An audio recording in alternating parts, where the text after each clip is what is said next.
Today marks the anniversary of one of the darkest days in American history.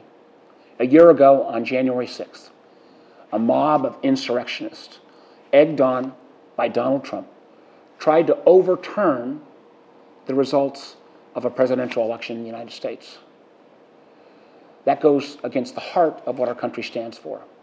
I remember that day. I was on the floor of the Senate, heard windows breaking, heard the roar of that unruly mob, saw how Capitol Police literally put their lives on the line to protect senators, congressmen, and to try to hold off this unruly horde.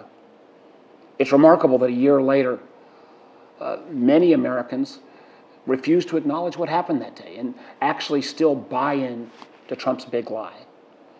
We have to understand that our country's values and the very nature of our democracy at stake.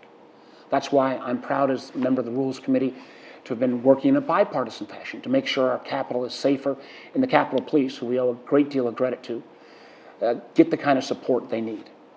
It's also why on the House side, the January 6th investigation that's looking into what Trump and his henchmen were doing leading up to that day and on that day is so important that those facts come out so the American people can make an independent judgment of what happened.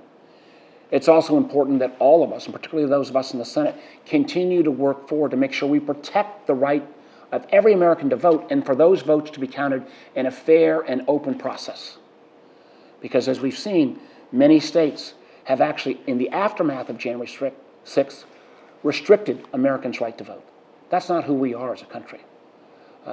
We all need to recommit to preserving our democracy, preserving the right to vote, and making sure that those results of those elections are upheld on a going forward basis.